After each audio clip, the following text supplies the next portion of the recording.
Assalamualaikum warahmatullahi wabarakatuh. Perkenalkan, nama saya Revan Delvan Nur Rahman, NIM E 2019-2198 dari Fakultas Ekonomi Bisnis Islam, Prodi Ekonomi Syariah 5. Baik, di sini saya akan menjelaskan makalah yang sudah saya buat yang bertema Islam Nusantara untuk memenuhi tugas yang diberikan oleh dosen saya yang bernama Dr. Abdul Wadud Nafis, LC, MEI. Sejarah berjalan dari masa lalu ke masa kini dan melanjutkan perjalanannya ke masa depan. Dalam perjalanan suatu unit sejarah selalu mengalami pasang naik dan pasang surut dalam interval yang berbeda-beda. Di samping itu, mempelajari sejarah yang sudah berjalan cukup panjang akan mengalami kesulitan-kesulitan jika tidak dibagi dalam beberapa babakan, di mana setiap babakan merupakan suatu komponen yang mempunyai ciri-ciri khusus dan merupakan suatu kebulatan untuk satu jangka waktu. Rangkaian dari babakan sejarah yang termuat dalam satu kerangka inilah yang dinamakan periodisasi sejarah. Pembahasannya yaitu yang pertama, yang A, periodisasi peradaban Islam. Perkembangan peradaban Islam sejatinya dimulai semenjak hijrahnya Rasulullah SAW dari Mekah ke Madinah. Di Madinah, Rasulullah mengawali pengembangannya dari sisi ekonomi.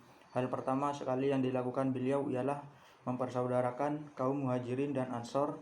Setelah itu barulah mulai dibentuk Baitul Mal serta pasar-pasar non berfungsi buat menunjang kaum muslimin dalam bermuamalah. Perkembangan peradaban Islam berlanjut hingga masa Al-Khulafaur Rasyidin atau 4 khalifah setelah Rasulullah, yaitu Abu Bakar, Umar bin Khattab, Utsman bin Affan, dan Ali bin Abi Thalib. Tak berhenti sampai di situ, perkembangan peradaban Islam tetap terus berlanjut hingga zaman khalifah-khalifahnya selanjutnya. Seperti Umar bin Abdul Aziz, perkembangan peradaban Islam saat ini mampu menguasai sepertiga dari global, terutama pada zaman Umar bin Khattab. Harun Nasution dalam buku Islam ditinjau dari berbagai aspeknya, membagi sejauh Islam ke dalam 3 periode berikut. Yang pertama, periode klasik. Periode klasik merupakan periode kejayaan Islam yang dibagi ke dalam 2 fase, yaitu fase ekspansi atau perluasan wilayah, dan yang B, fase disintegrasi atau perpecahan wilayah atau kelompok. Dan yang kedua, periode pertengahan. Periode pertengahan merupakan periode kemunduran Islam yang dibagi ke dalam 2 fase, yaitu yang A, fase lemunduran, dan yang B, fase munculnya ketiga kerajaan besar yang dimulai dengan zaman kemajuan dan zaman kemunduran. Yang ketiga, periode modern. Periode modern merupakan periode kebangkitan umat Islam yang ditandai dengan munculnya pembaruan Islam. B, periode klasik. 1. Masa kemajuan Islam. Yang A, Khulafaur Rasyidin. Abu Bakar menjadi khalifah pada tahun 632 Masehi, tetapi 2 tahun kemudian meninggal dunia. Masanya yang singkat banyak dipergunakan untuk menyelesaikan perang Riddah yang ditimbulkan oleh suku-suku bangsa Arab yang tidak mau tunduk lagi kepada Madinah. Mereka menganggap bahwa perjanjian yang mereka buat dengan Nabi Muhammad dengan sendirinya tidak mengikat lagi setelah beliau wafat. Dan yang B, Bani Umayyah. Setelah Ali terbunuh, kepemimpinan dilanjutkan oleh Bani Umayyah, didirikan oleh Muawiyah berumur kurang lebih 90 tahun, dan pada zaman ini ekspansi yang terhenti pada zaman kedua khalifah terakhir dilanjutkan kembali. Khalifah besar Bani Umayyah adalah Muawiyah ibnu Asi Sufyan. Pada zaman Muawiyah, Uqbah ibn Nafi menguasai Tunisia tahun 670 Masehi. Ia didirikan kota Kairawan yang kemudian menjadi salah satu pusat kebudayaan Islam. Kemudian yang C, Bani Abbasiyah. Meskipun Abu al-Abbasiyah yang mendirikan dinasti ini, orang di belakang yang berperan penting ialah Al-Mansur sebagai khalifah yang baru. Ia banyak berhadapan dengan musuh-musuh, menjatuhkan terutama golongan Bani Umayyah, golongan Khawarij, bahkan kaum Syiah. Al-Mansur merasa kurang aman di tengah-tengah Arab, maka ia mendirikan ibu kota baru sebagai ganti Damaskus, yaitu Baghdad. Dalam bidang pemerintahan, Al-Mansur mengadakan tradisi baru dengan mengangkat wazir yang membawahi kepala-kepala departemen. Selanjutnya yaitu masa disintegrasi. Disintegrasi dalam bidang politik sebenarnya telah dimulai terjadi pada akhir zaman Bani Umayyah, tetapi memuncak di zaman Abbasiyah, terutama setelah khalifah-khalifah menjadi lemah dalam tangan tentara pegawai Turki. Disintegrasi dalam lapangan politik membawa pada disintegrasi dalam lapangan kebudayaan, bahkan juga dalam lapangan agama. Perpecahan di kalangan umat Islam menjadi besar dengan adanya daerah-daerah yang berdiri sendiri. Di samping Baghdad, sebagaimana dilihat, timbul pusat-pusat kebudayaan lain, terutama Kairo di Mesir, Cordova di Spanyol, Asfahan, Bukhara, dan Samarkand di timur.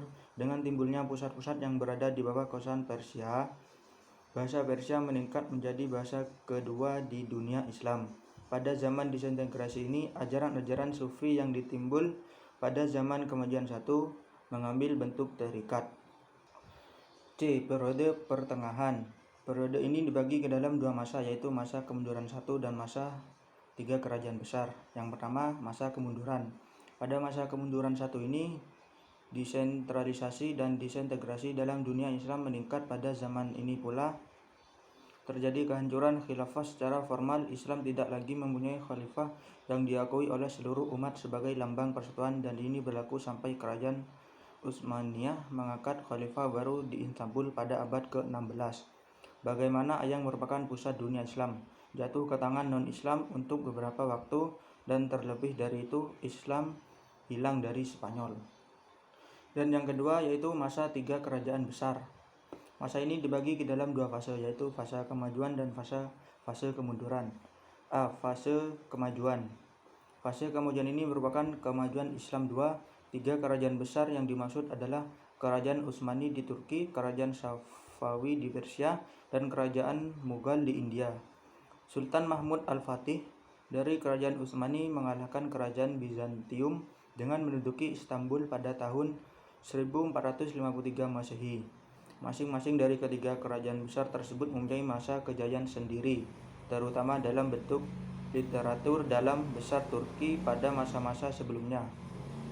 Pengarang-pengarang Turki menulis dalam bahasa Persia. Dalam bidang arsitek, sultan-sultan mendirikan istana-istana, masjid, benteng, dan sebagainya. Dan yang B yaitu fase kemunduran. Sesudah Sulaiman Al-Qanuni, kerajaan Utsmani tidak lagi mempunyai sultan-sultan kenamaan. Kerajaan ini mulai memasuki fase kemundurannya pada abad ke-17 Masehi. Pada masa ini, kekuatan militer dan politik umat Islam menurun. Dagang dan ekonomi umat Islam dengan hilangnya monopoli dagang antara timur dan barat dari tangan mereka jatuh. Ilmu pengetahuan di dunia Islam dan keadaan stagnasi tarikat-tarikat diliputi suasana khurafat dan superstisi. Umat Islam dipengaruhi oleh sikap fatalitis dunia Islam dalam keadaan mundur dan statis.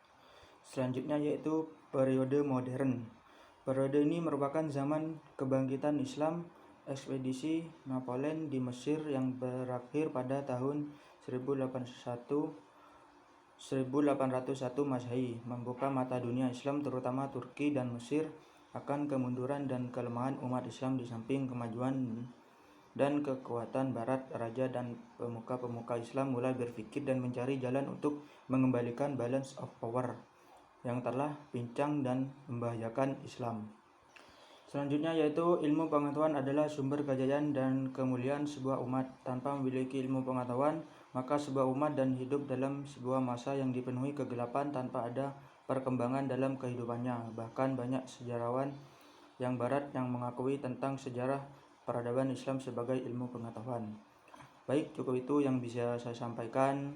Kurang lebihnya mohon maaf. Wassalamualaikum warahmatullahi wabarakatuh.